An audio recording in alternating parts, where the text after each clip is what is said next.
Wheel of time.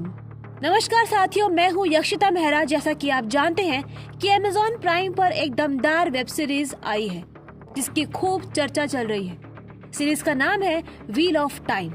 Amazon prime पर आई wheel of time नाम की यह सीरीज एक हिट सीरीज साबित हुई है। मूल रूप से ये सीरीज रॉबर्ट जॉर्डन द्वारा लिखित नॉवेल सीरीज पर आधारित है।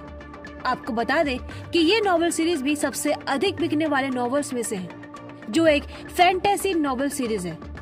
उसी पर बेस्ड है ये वेब सीरीज।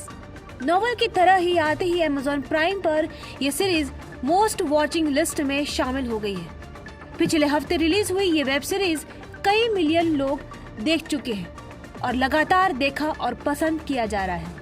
लेकिन अमेजॉन पर आए शुरुआती 3 एपिसोड और आगे आने वाले बाकी 5 एपिसोड अच्छी तरह समझने के लिए आपको ये वीडियो पूरा देखना चाहिए, क्योंकि ये वेब सीरीज इसी नाम से आए फैंटेसी नॉवेल सीरीज पर आधारित है और इस सीरीज में 14 नॉवेल आए हैं जिनको एडॉप्ट करके इस वेब सीरीज को बनाया गया है।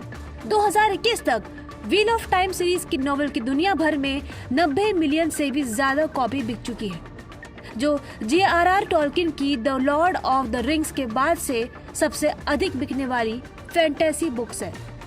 इस फैंटेसी सीरीज में कुल 14 बुक्स है जिन्हें Robert Jordan and Brandon Sanderson ने लिखा है। असल में बुक सीरीज के 11 पार्ट्स रॉबर्ट जॉर्डन ने लिखे हैं, लेकिन 2007 में उनकी डेथ के बाद आगे के 3 पार्ट्स उनकी बुक्स के die hard fan Brandon Sanderson ने पूरे किए हैं। एक्चुअली रॉबर्ट जॉर्डन जब इन बुक्स को लिख रहे थे तो साथ साथ आगे के सभी नॉवेल की स्क्रिप्ट से रिलेटेड नोट्स बनाकर रखते थे। अकस्मात डेथ के बाद दुनिया में इस सीरीज की 11 बुक्स आ चुकी थी और दुनिया भर के रीडर को अगले नॉवेल का इंतजार था, क्योंकि 11 बुक्स में भी इस मैजिकल दुनिया की स्टोरी का क्लाइमेक्स पूरा नहीं हुआ था। अब समस्या ये थी कि कैसे आगे की स्टोरी पूरी हो, और इसी बीच उनके सबसे बड़े फैन के तौर पर ब्रैंडन सैंडरसन सामने आए और उनके नोट्स पढ़कर उन्होंने उनके विजन को समझा और फिर बाकी की स्टोरी को 3 और बुक्स के साथ कंप्लीट किया। और अब इन्हीं वर्ल्ड फेमस बुक्स पर आधारित ये सीरीज अमेजॉन पर आई है। तो सबसे पहले हम आपको बता दें कि सीरीज को बेहतर समझने के लिए असल में आपको ये नॉवेल्स पढ़ने चाहिए, खासकर शुरुआत के 3 नॉवेल्स। लेकिन फिर भी हम आपको नॉवेल्स की बेसिक थीम और स्टोरी बता रहे हैं ताकि आप व्हील ऑफ टाइम का बेहतर आनंद ले सकें। सबसे पहले हम आपको व्हील ऑफ टाइम यूनिवर्स के बेसिक्स आपको बता रहे हैं। व्हील ऑफ टाइम की बेसिक्स दुनिया के कई रिलीजन से इंस्पायर है, जिसे गॉड वर्सेस डेमन कहें या फिर लॉर्ड वर्सेस डार्क है। यानी एक तरफ है बुरी पावर्स और दूसरी तरफ है अच्छी powers. Wheel of time universe को अच्छी पावर यानी क्रिएटर ने बनाया और डार्क वन को कैद कर दिया। यानी हम ये भी कह सकते हैं कि व्हील ऑफ टाइम यूनिवर्स का क्रिएटर गॉड है और डार्क वन एक डेविल है। डार्क वन का नाम है शैतान और बुक्स में व्हील ऑफ टाइम को 7 चक्रों वाले एक व्हील से रिप्रेजेंट किया गया है, जिस पर एक सांप लिपटा हुआ है। और इस सांप की खास बात यह है कि ये अपने खुद की पूंछ को खा रहा है। ये एटर्निटी या टाइम लूप का सिंबल है। ये 7 चक्र बताते हैं कि व्हील ऑफ टाइम यूनिवर्स में टोटल 7 एजेंट्स हैं, यानी 7 समय कालखंड। जैसे इंडियन मैथोलॉजी में 4 समय के कालखंड है, जैसे कलयुग, सतयुग, द्वापर और त्रेता युग, जो बार बार रिपीट होते हैं। और ठीक वैसे ही व्हील ऑफ टाइम यूनिवर्स में 7 समय है जो बार बार रिपीट होते हैं। ये व्हील टाइमलाइन में मौजूद लोगों को धागे की तरह यूज करके हर बार यूनिक पैटर्न्स बनाता है। हर नया कालखंड और नया पैटर्न, यानी व्हील ऑफ टाइम यूनिवर्स के 7 कालखंड अलग अलग पैटर्न बनाते रहते हैं और रिपीट होते रहते हैं। सभी 7 कालखंड पूरे होने पर फिर से समय का चक्र शुरू से चल जाता है। ना तो इसकी कोई शुरुआत है और ना ही कोई अंत। बस व्हील ऑफ टाइम यूनिवर्स की एक बार ही शुरुआत हुई थी जब क्रिएटर ने इसे पहली बार बनाया था। उसके बाद तो बस कालखंड के लूप ही चले हैं और इस व्हील को चलाने के लिए एनर्जी ट्रू सोर्स से मिलती है। ट्रू सोर्स से निकलने वाली एनर्जी भी 2 तरह की होती है, जिसमें एक को डार्क साइड एनर्जी और लाइट साइड एनर्जी कहा जाता है। बुरे लोग डार्क साइड एनर्जी का इस्तेमाल करेंगे और अच्छे लोग लाइट साइड एनर्जी का इस्तेमाल करेंगे। लेकिन व्हील ऑफ टाइम यूनिवर्स में अच्छे और बुरे का लॉजिक थोड़ा अलग है। ट्रू सोर्स से निकले एनर्जी के दो साइड्स होते हैं, जिसमें एक को साइडिन कहते हैं और दूसरे को साइडर कहते हैं। साइडिन मेल्स के लिए है और साइडर फीमेल्स के लिए, जिसमें साइडिन डार्क साइड एनर्जी है और साइडर लाइट साइड एनर्जी है। यूनिवर्स में कुछ ही गिफ्टेड लोग हैं जो वन पावर की दोनों एनर्जी साइड्स को यूज या चैनलाइज कर सकते हैं। इस तरह अगर देखा जाए तो व्हील ऑफ टाइम दो तरह की एनर्जी से चलता है, जिसमें एक है ट्रू सोर्स और दूसरा है डार्क साइड, यानी साइडिन और लाइट साइड यानी साइडर की एनर्जी का कन्फ्लिक्शन। अगर ओवरऑल देखा जाए तो इस यूनिवर्स के सभी पुरुष साइडिन यानी डार्क साइड एनर्जी का इस्तेमाल करते हैं, लेकिन ऐसा नहीं है। असल में शुरुआत के दोनों चैनलर यानी वो गिफ्टेड लोग जो ट्रू सोर्स की एनर्जी का पूरा इस्तेमाल करते थे, वो बस मानवता की भलाई के लिए ही इस एनर्जी का इस्तेमाल करते थे। लेकिन जब breaking of the world event हुआ तो साइडिन यूज करने वालों का बुरा वक्त शुरू हो गया। ये तो जानकारी हुई इस सीरीज को समझने के लिए बेसिक एनर्जी और टर्मिनोलॉजी के बारे में। अब इसके प्लॉट को थोड़ा सा मैं आपको बता देती हूँ। तो जैसा कि मैंने पहले कहा कि क्रिएटर ने शैतान यानी डार्क वन को कैद करके रखा था। उसको कैद इसलिए किया गया क्योंकि अगर वो आजाद हो गया तो व्हील ऑफ टाइम टाइमलाइन में रहने वाले लोगों को प्रभावित करके उनको करप्ट करके तबाही मचा देगा।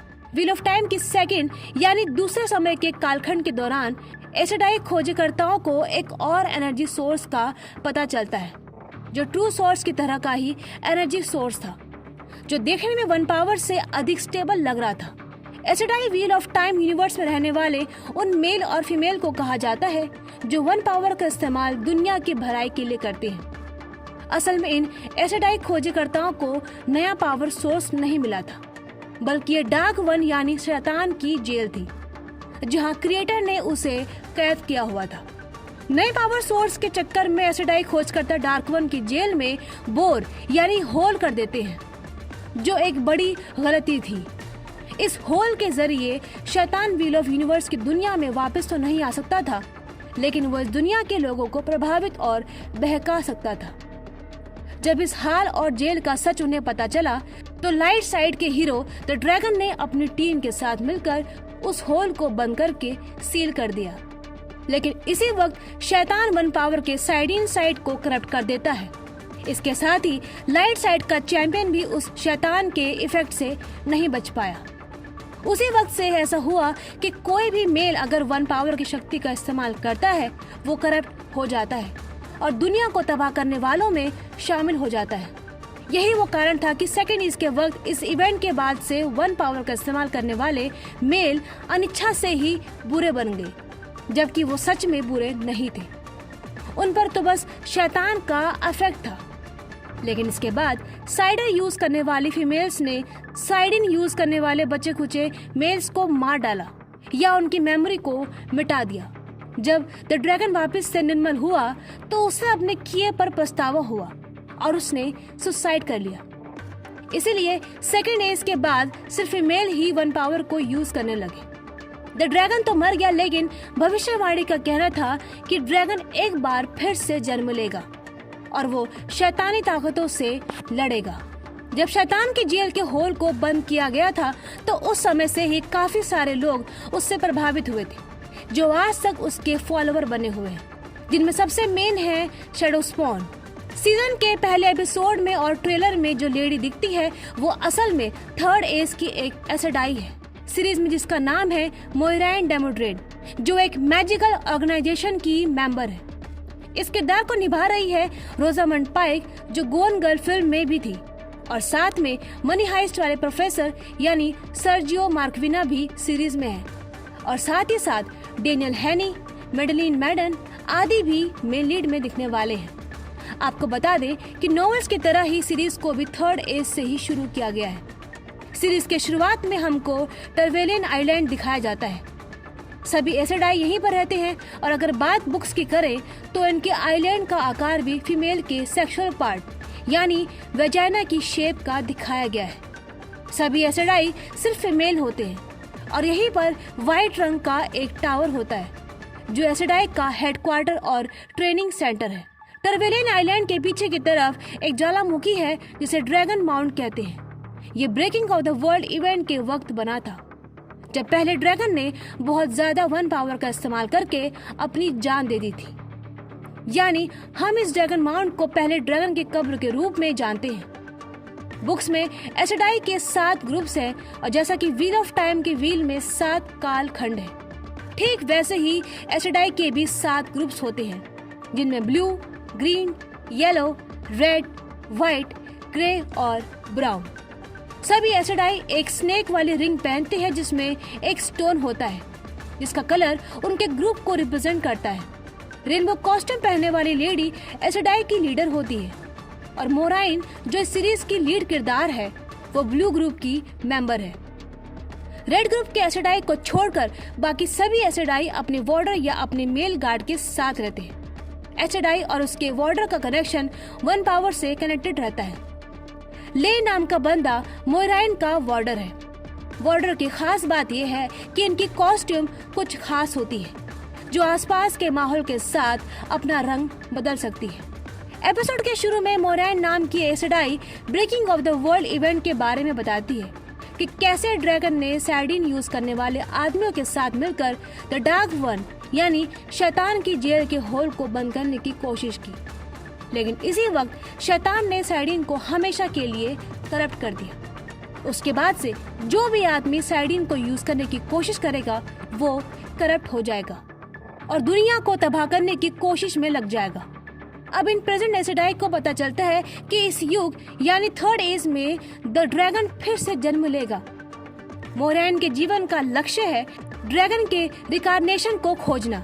ये ड्रैगन लाइट साइड का चैंपियन है। असल में एक भविष्यवाणी होती है जिससे पता चलता है कि ड्रैगन का पुनर्जन्म होने वाला है। ये ड्रैगन दुनिया को बचाने और खत्म करने की पावर रखता है। मोराइन 5 लोगों को गाइड करती है जिनमें बॉयज और गर्ल्स दोनों होते हैं, जिसमें उसका मेन साथी यानी वार्डर लेन होता है। ये सब एक उस ड्रैगन को खोजने निकलते हैं जिसका पुनर्जन्म हुआ है। इसी जर्नी में इन सब को कई बड़े बड़े चैलेंजेस का सामना करना होता है और ये सब कई अलग अलग लोकेशन पर जाकर उसे ढूंढते हैं, जिसे देखना बेहद रोमांचक है। असल में ये एसेडाई उस ड्रैगन को डार्क वन से पहले ढूंढकर व्हाइट टावर ले जाना चाहते हैं। और साथियों, बाकी अब मुझे लगता है कि इतना सब जान लेने के बाद आप इस सीरीज को और अच्छे ढंग से समझ पाएंगे और इस मैजिकल दुनिया के रोमांच को और भी अच्छे से एंजॉय कर पाएंगे। वीडियो को लाइक और कमेंट जरूर कर दें और यदि आप व्हील ऑफ टाइम बुक्स के बारे में और डिटेल्स जानना चाहते हैं तो मेरी दूसरी वीडियो देख सकते हैं। साथ ही साथ चैनल को सब्सक्राइब भी कर लें। Thanks for your time.